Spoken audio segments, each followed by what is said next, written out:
Hi everyone, thanks for clicking on the video. I was just working on a client project for a client, and I came across something where I think would make a good video.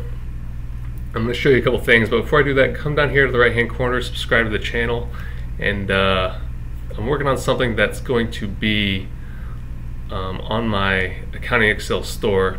If you go to the store, you can see that there's a bunch of downloads that are available for you. If you want to download something that I've created, you can go to the store and download it.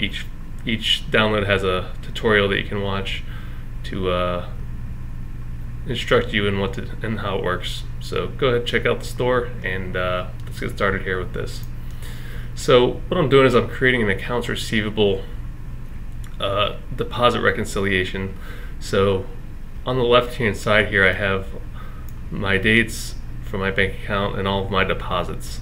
And so what I'm trying to do is I'm trying to match that up with some receivables. So what happens is I bill my customers on a monthly basis, and I create for each month a list of bills.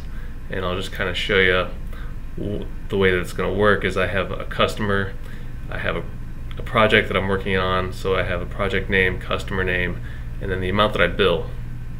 And then I'm going to have a column here for the amount that they paid once I receive the payment and the date that they paid. And then it's going to have an outstanding balance if they didn't pay the entire thing, another date paid once they pay this full outstanding balance.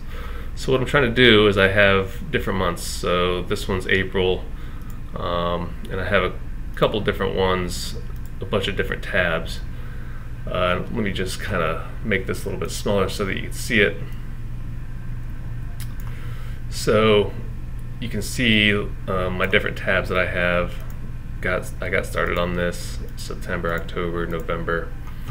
But what I want to do is I want to, and they're all laid out the same. So I have October, it's all formatted the exact same. So I'm going to have the same rows and columns for each of the spreadsheets.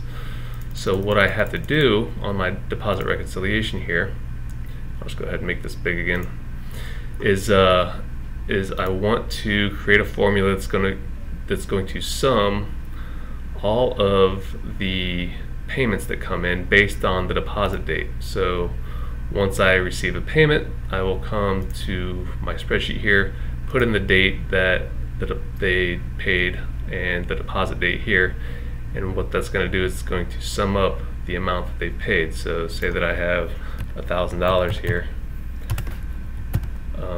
and then they pay $1,000.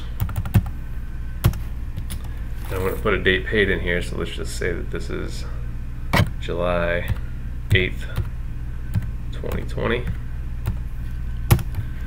So what I wanted to do is I wanted to sum up from this tab and reconcile with the actual amount on this deposit reconciliation. So I'm matching my bank account with my ledger.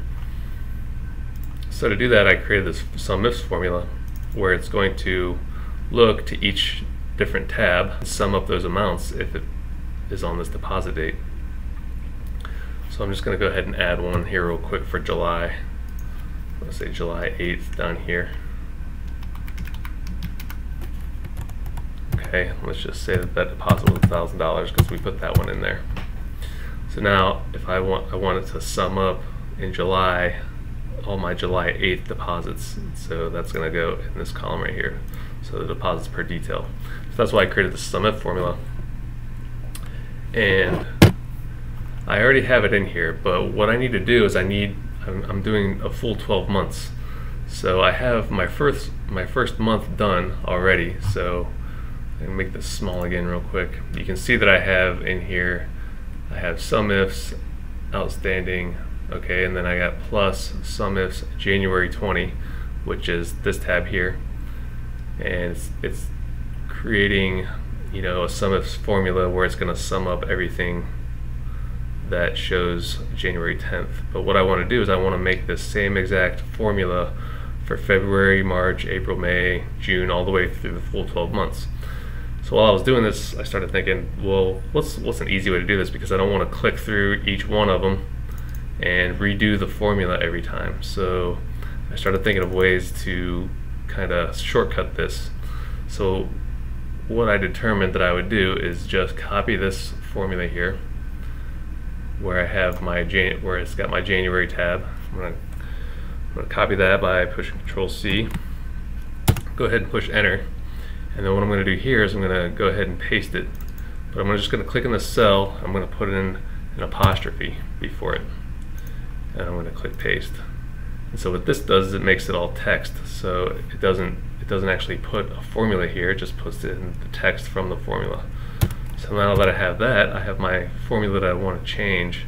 So now I just have to copy this down. So this will be February, March, April, May, June, July, August, September, October, November, December. So now I have the months that I need. So what I'm going to do now is I'm just going to replace, since I have all my tabs named the exact same, I'm going to replace this by, I'm going to select these two different cells, or this range, so it's going to replace everything within this range. And I'm just going to do a Control F for find. I'm going to click on the replace, and then instead of January here, I want February. So I'm going to go ahead and click Replace All, Made for Replacements. Click on the next one, change it to March.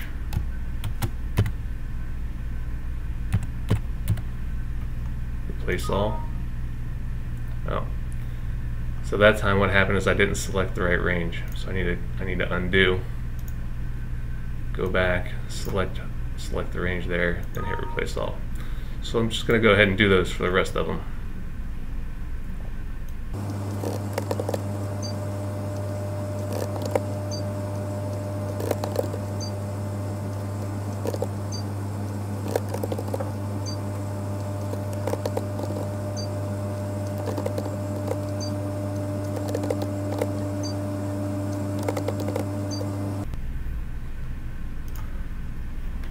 Okay, so now that I have them all done, I have February, March, April, May, June, July, August, September, October, November, December. So now I want to go back and I want to paste this back into my original formula here. So I'm just going to go like this and select my formula. You don't want to select the apostrophe, but you want to select the rest of it. Control C, push Escape, and then come back here to my formula and paste that in there. So now I have February. And then I'm just going to go to the next one, March. I'm just going to continue doing that.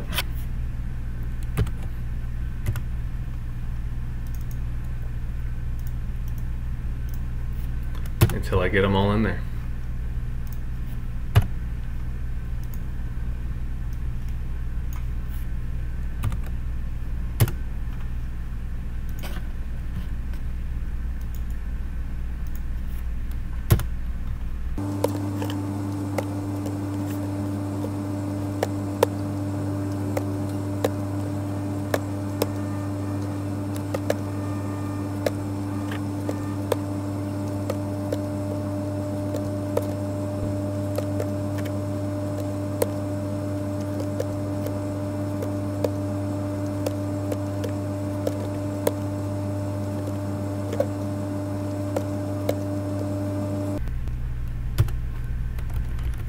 Okay, and that's the last one. So now I can see that my really long formula here